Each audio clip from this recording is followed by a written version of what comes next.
Hey everyone, I'm Matt. Welcome to my truck.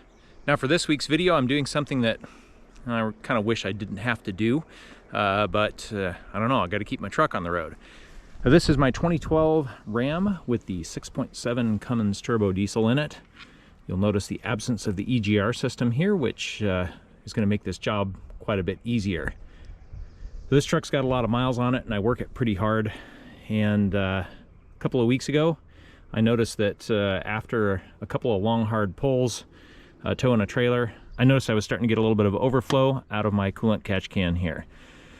And then subsequently I realized that at all times when the engine was even idling, I was getting constant bubbles coming through here. The radiator cap is just fine, it is not leaking. The issue is I have either a head gasket leak or a crack in the head. Now I don't have anyone but myself to blame for this. I've been running a pretty hot race tune on this thing for the last few years. I thought I was okay. I actually lost the head gasket in this at about 200,000 miles, and I put ARP head studs in and had the head resurfaced and pressure tested and Magnaflux and dye tested, and it came back just fine. However, obviously I've either lost the head gasket or got a crack in the head now, and so we're gonna fix that today. Once we get into the shop, I'll take you through all the parts that I've ordered to do this. Now, I have done head gaskets and head swaps and even complete engine swaps on several Cummins trucks now. I won't say that I'm an expert, but I am experienced at it. I know how long this is going to take me. It's going to take me maybe, I'm guessing, 4 hours or so to get the head completely removed and out of here. And it's going to take another 8 to 10 to get the new head completely into place and the truck running again. Probably going to spread this out over 2 full work days, just because I get pretty sore and cramped after working under the hood for a while. Step one, I'm going to fire up my pressure washer out here in the lawn, and I'm going to get under hood as absolutely as clean as I can. And the reason is I'm going to have the fuel system and intake and all that kind of stuff open. The less dirt that I have under the hood, the less chance there is of me accidentally contaminating something when I've got it all disassembled. So let's fire up the pressure washer and get this thing cleaned up.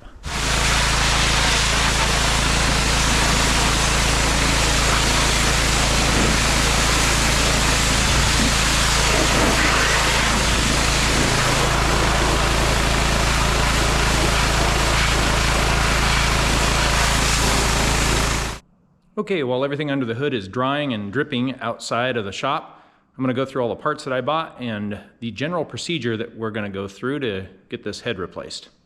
This is the pallet O stuff that I've picked up in order to accomplish this. I've got 4 gallons of G40. This is an HOAT coolant that is compatible with the Cummins engine. This is a concentrate, so I'm going to have to get some distilled water. I've got a radiator system flush. Normally I wouldn't do this, except I have been driving it for a few weeks with a head gasket leak, and there is definitely a black oily film all over everything. I'm going to try and flush that out. I've got some black engine paint right here because we're going to paint the new head. I've got an intake gasket set here, exhaust manifold gasket set, ARP head stud, and well, just ARP stud fastener lubricant. I ordered rocker arm stud kit. And the reason I did this is last time I did the head on this truck, I actually twisted off one of the rocker arm bolts before reaching the specified torque. It actually wasn't even close. The bolt was definitely damaged. And the replacement bolt from Cummins was super expensive. It was like $40 for one bolt. And yeah, I was concerned that maybe some of the other bolts were exhibiting the same type of failure. So we're just gonna put this rocker arm stud kit in. This is not relevant to this project. I got a genuine Cummins head gasket right here, and last time I used a Mahle head gasket, and I'm kind of wondering if maybe that's why I had an early failure. And then of course the head itself. Now, I do have a machine shop in Portland that I've used before. They're not too bad, but it's about a week turnaround time if I take my head in there. And I don't want to wait for a week with the truck down. I've got lots of work going on. So this is a brand new casting head from Powerstroke Products. It should be fully built and ready to go on. I just have to swap over all the parts off of the old head. I've got the hood open out here with the front of the truck outside of the shop because I just pressure washed it and everything's kind of still dripping here.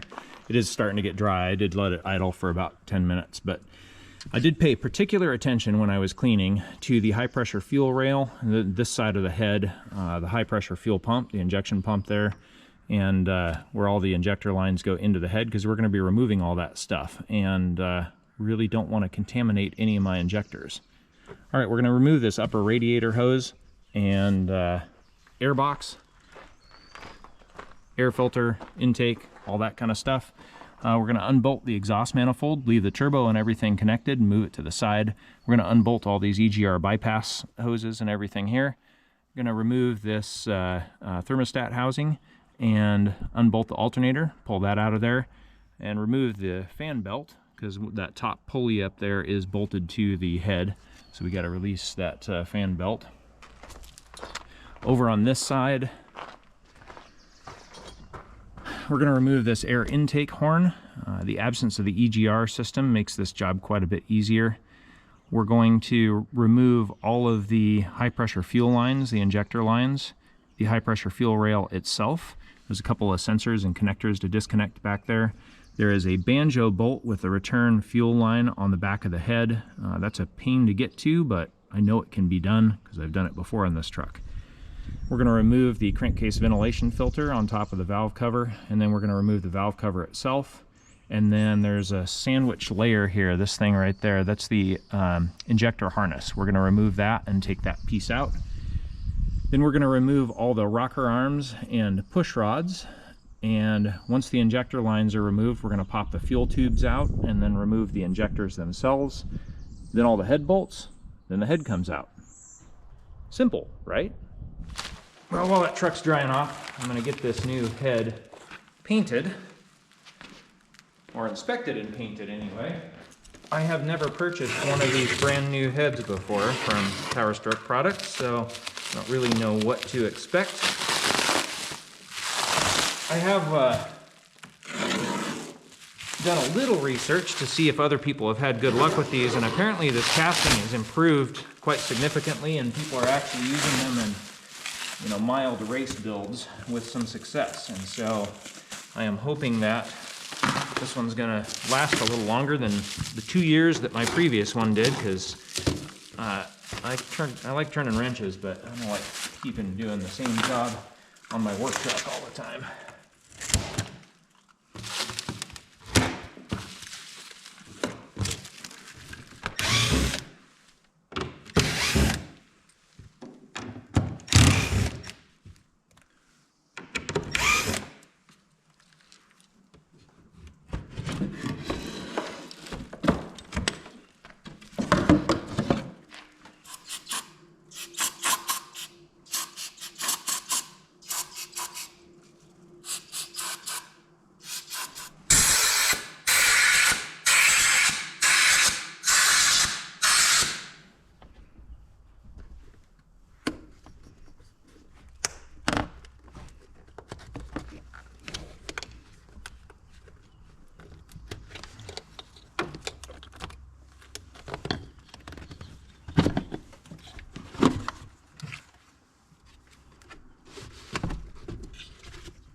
This is a JS alternator. I think it's a 320 amp model.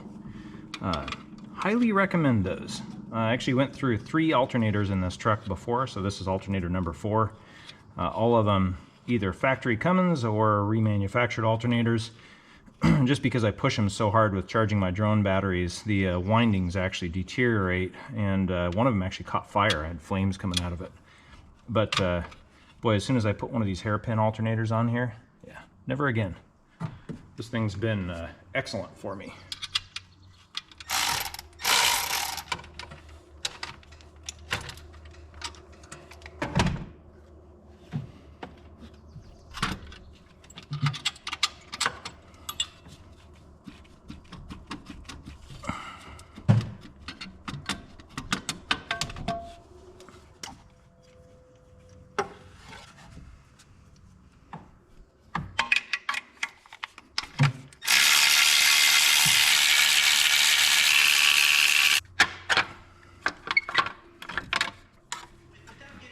Now, because I've done this before, I didn't have any of the little metallic tab bolt locks on here. Those things are a pain. Basically, the only way to get them off is just get a pry bar in there and destructively remove those things. I never put them back on. I've never had a stud or a nut back off since removing them, so.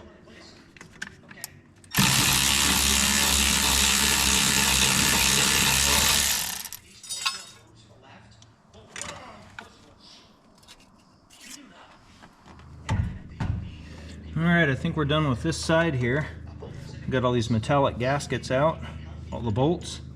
Essentially, the head should be free to go up and out as far as this side goes. So now we're going to move to the driver's side.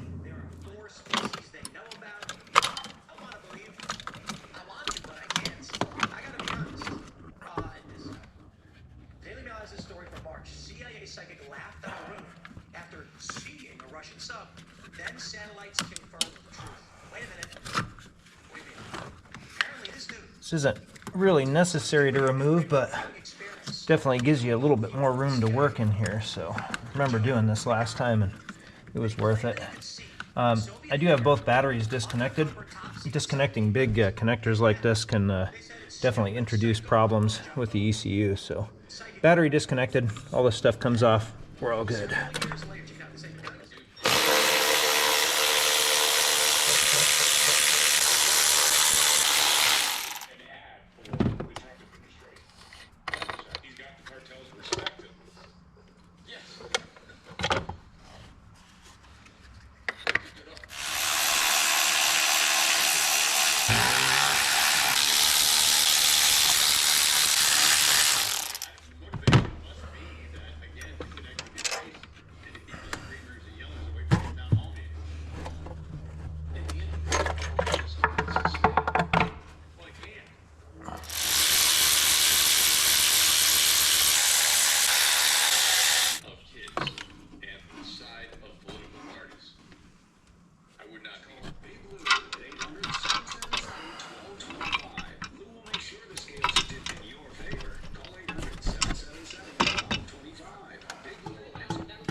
These back 4 push rods won't come out without removing there's some rubber grommets in here.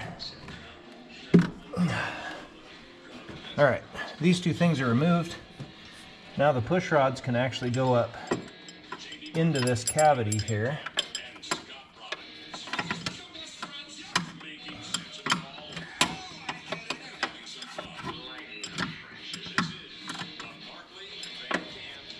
Not the easiest thing in the world, but does work.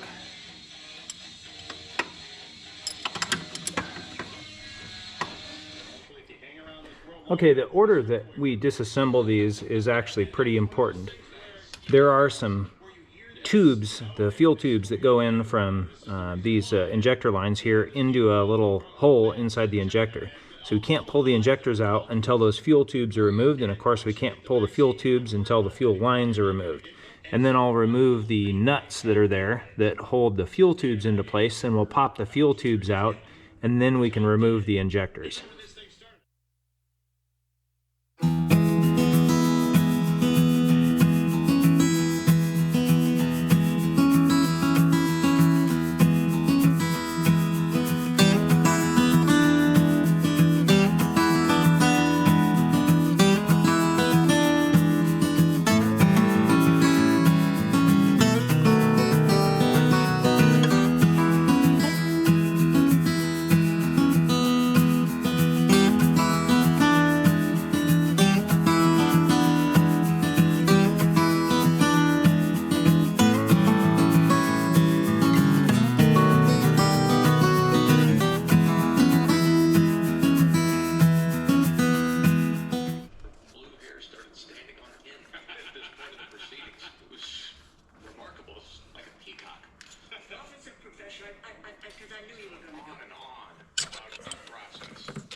So I have everything disconnected here.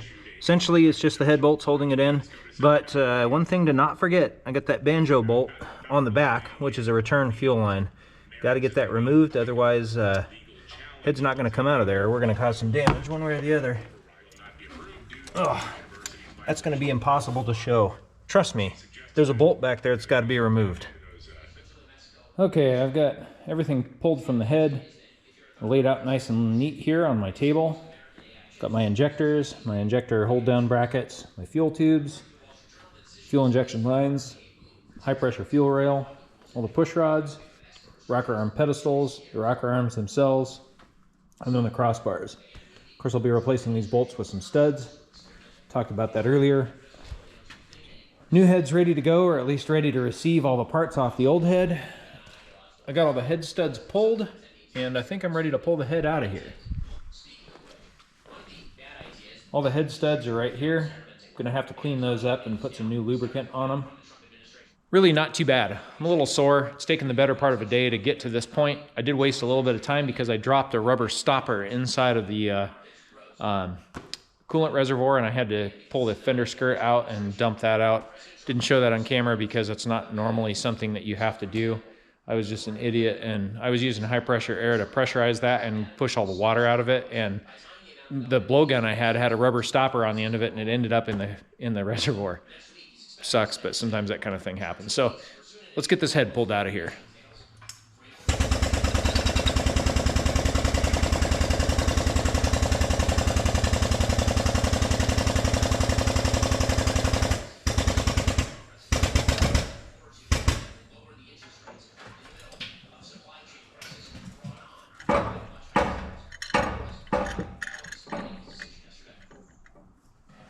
I forgot a bracket.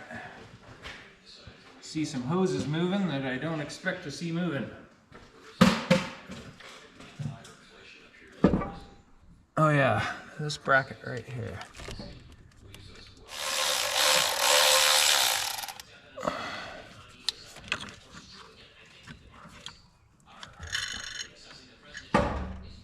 All right, try it again.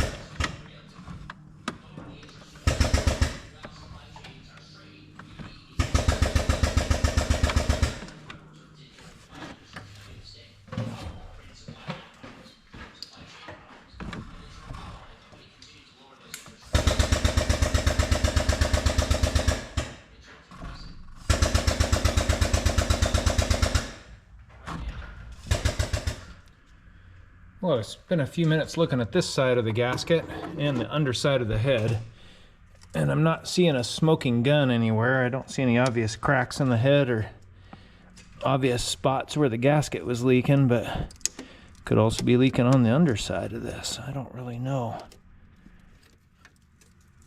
I'm gonna have to do some cleanup here, but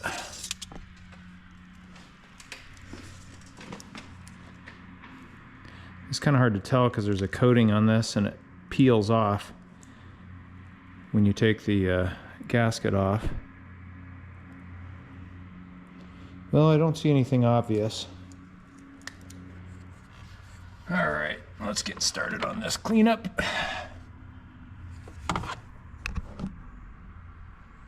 I'm just kidding, I would never do that. So since I'm not using a grinder, obviously, what am I using? Well, the whole idea is never to take any metal off of the block here. And so the brush that I'm using is a brass bristle brush.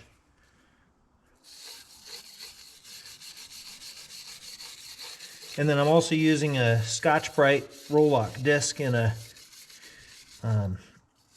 rotary tool, in a pneumatic rotary tool.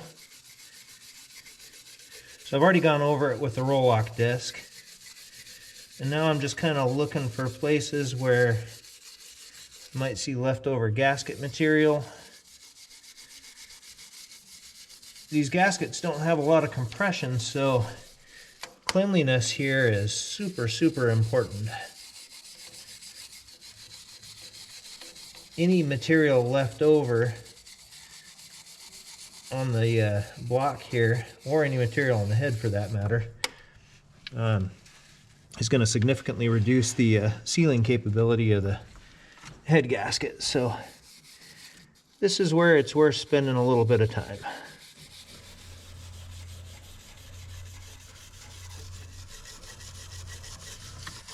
Really don't want to have to do this again. As far as head gaskets goes, especially on diesel trucks, this Cummins is about as easy as it gets, but doesn't mean it's easy. It's not easy, it's hard. And I'm sore and tired, and I don't want to do this again. I sound like an old guy.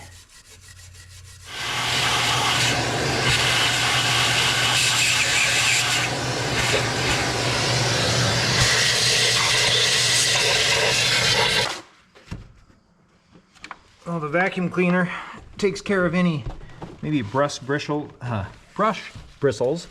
or anything like that that might have been left behind, any particles, a gasket, anything like that. Or remove any oily residue with the brake cleaner.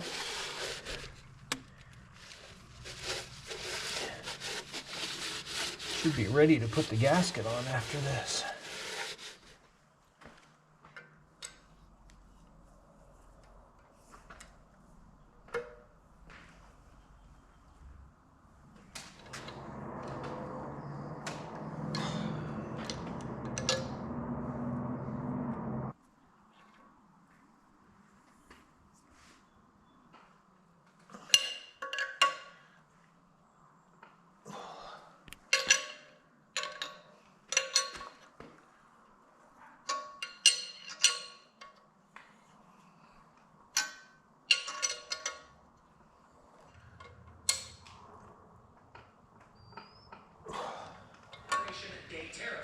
Which saw markets temporarily crash before bouncing back days later. But after a sharp decline, driven by economic anxiety, a recovery in his numbers suggests the president may be stabilizing his base and regaining control of the political narrative. Let's pull up the real clear politics. My friends. Man. And he was like, when you fly, I said, King Air, fall. Hey, don't brag on the King Air. Triple props to that, guys. These counties are flying on one of them. This is nuts. Is that what it is? A CL60? It looks like it. Either way, heck, you can buy a 1980s turbo prop turning right, so smash that like button. Or there's a little bit of evidence that he may be woke. And he said, he may. There's glorious. And I said, oh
All right, quick update.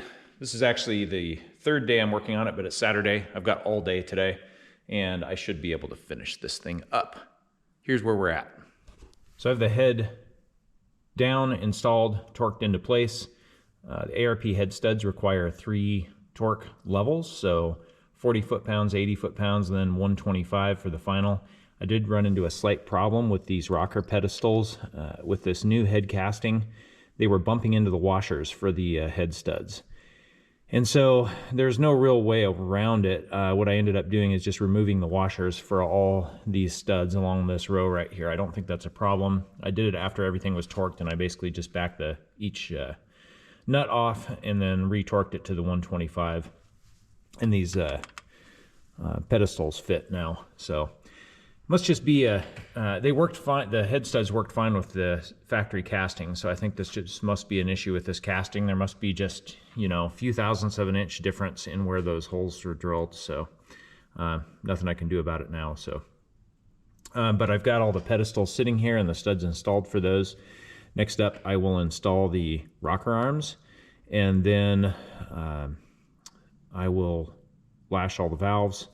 Then we'll do the fuel system after that. So we'll install the injectors, fuel tubes, and nuts, and yeah, we'll just keep throwing parts at this thing until she's all back together. One thing I neglected to show on camera, and I did this last time I did the head on this truck, and it worked really well. Before you install anything else on the head, it's nice to get this exhaust manifold bolted into place, even if it's not tight.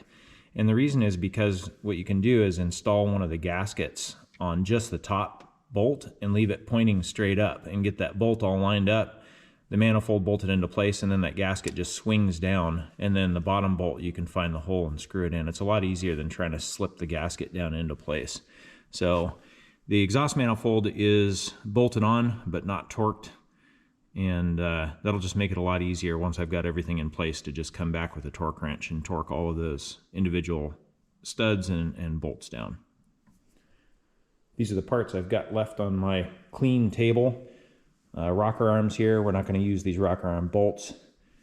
Fuel tubes, I am going to clean these up just a little bit, and there's some dirt that was inside the back of the nuts. The fuel system is super sensitive to dirt. Definitely don't want to get any of that in there. So I'm going to end up cleaning all of these up, and then I'll blow them out with some carburetor cleaner to flush out any sediment or anything that, that might have been in there. Injectors, injector hold down brackets, and fuel tubes. And I'll do the same type of cleaning on the fuel tubes, high pressure fuel rail, etc. I'm not going to try and clean those injectors. We'll put new O-rings and crush washers on them, but that's the only thing we're going to do with the injectors. Okay, valve lash procedure. Right here on my valve cover, it says valve lash cold, 10 thousandths intake, 26 thousandths exhaust. So that's the spec we're going to set to. Quick inspection down here, and I can see my TDC mark right there. Not sure how well that'll show on the camera, but that's my harmonic balancer. On this truck, we'll just set that TDC mark to the 12 o'clock position, so we're going to set it right up here. And once it's there, we can do half the intake and exhaust valves, and then we'll move it 360 degrees, one rotation, and then we'll do the other half. I'm just going to put a 15 millimeter socket on a breaker bar, rotate it around. Since it's just me working out here, I'll have to do a couple trips above and below the truck to get it set, but that's how we're going to do it. And then I've got my feeler gauge there already, and this is the tool I like to use for making the adjustment. It gives me really fine motor control over the adjustment stud.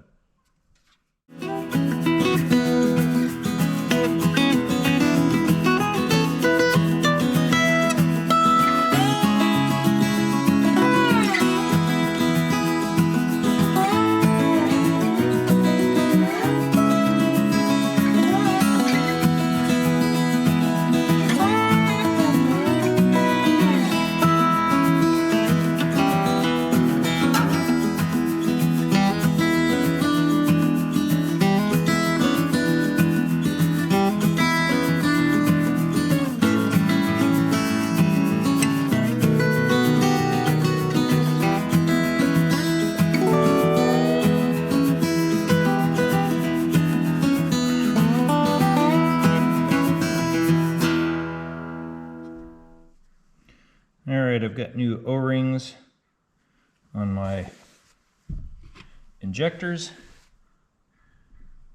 I'm just going to put a little bit of motor oil on the O-rings here. This will help them seat easier.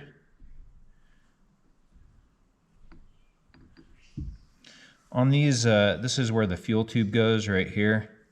And there's a little locating pin right here that lines up with a notch right here inside of these injector brackets. So that's what we're going to line up. We're going to point this toward the hole in the head for the fuel tube.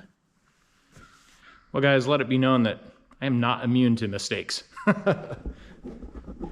Not a huge deal.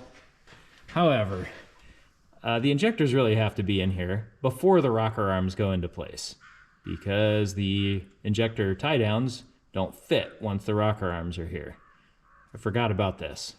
I've already lashed all these valves, and now I've got to undo each pair of these and slide the injector tie down through there. So, yeah, that sucks. My mistake. Probably not going to set up the camera for that. Basically, I've just got to undo each pair of rocker arms, slide the injector tie down into place, tie it back down, put the injector pedestals back, and torque them. With any luck, I don't have to relash everything, but I'm going to check it anyway just because I've removed it and reinstalled it. So.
Each one of these injector lines I'm hitting with some carburetor cleaner and then the air nozzle and blowing them out.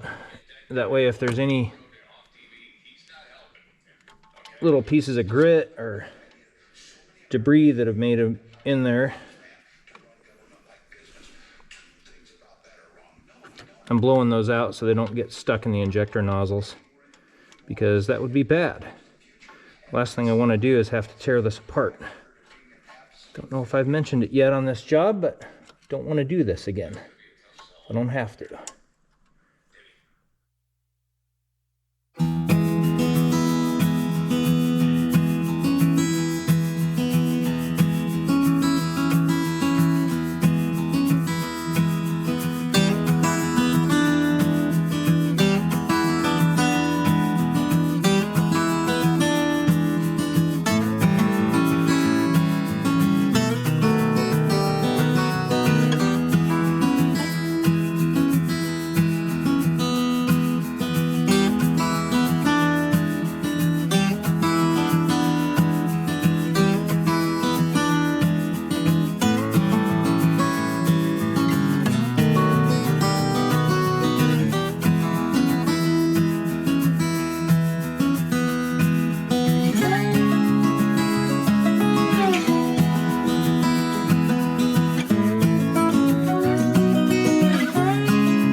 I am not going to be replacing my thermostat, only because I replaced it 2 years ago when I did that other head gasket, and I replaced it with a Mopar one, and it's pretty pricey. I don't think there was anything wrong with it when I replaced it, and I don't think there's anything wrong with this one now.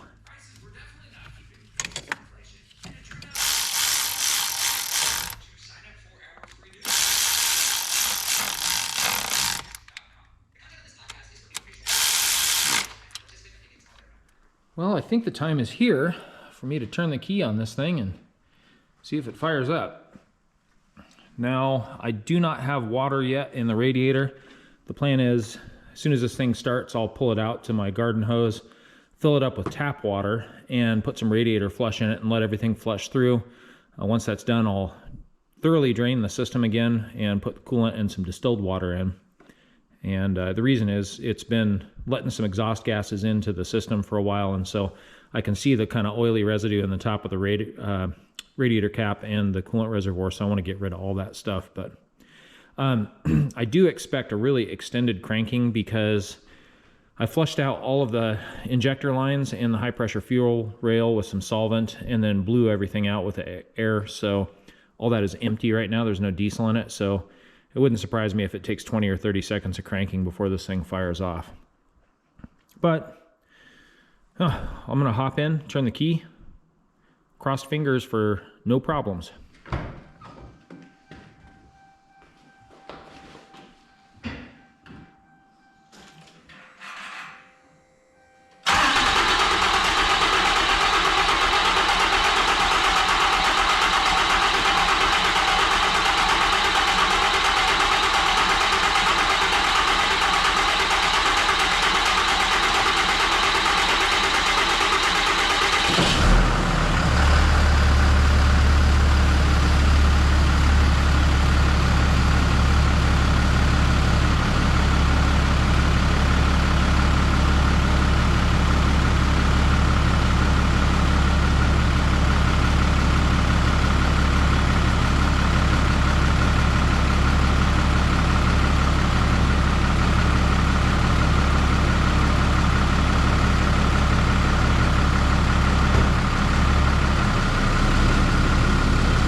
Well, it's filled up with water. Not hearing any funny sounds. Sounds like it's hitting even on all cylinders.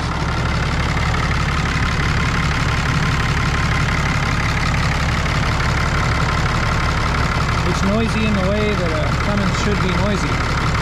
Other than that, I think I'm ready to take this thing for a test drive. Well, no check engine lights. Engine's hitting evenly on all cylinders, and I could hear a good compression while it was cranking. Had a long time to listen to that. Hold on just a second. Almost forgot about that.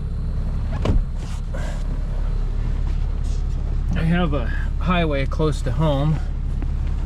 It's 55 mile an hour, so we're gonna go do a loop on that. I'll pretty much know right away if I've solved my issue, because what I was seeing before, the temperature had climbed well past the middle, clear up near the hot end, and then if I was going slow, I could actually hear the coolant burp out the radiator cap into the overflow. So if we see it just come up and stop right in the middle there at 200 or just below it, then we're all good.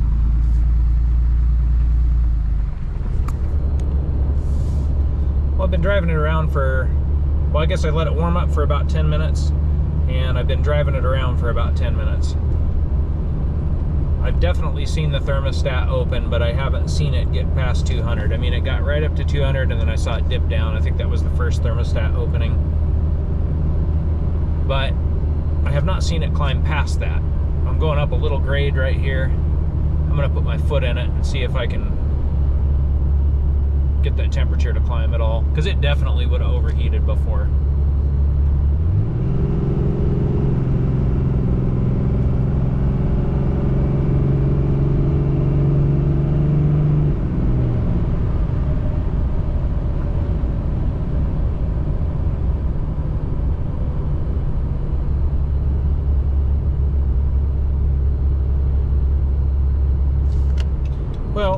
no smoke out the exhaust, nice smooth performance. I've actually got the tune on the lowest setting right now, and the temperature is just holding steady right there below 200. I'd say we've got this problem licked. Now, of course, I am going to finish the coolant system flush. I've just got it full of regular water right now and the flush. And I'm going to do a thorough flush, so I'm going to run into town. I got a load of lumber I want to get for work tomorrow. And once I get back from that and the truck cools back down, I'll drain all the flush out, flush some clean water through it, and then yeah, coolant and distilled water after that. So I think, though, that wraps this project up.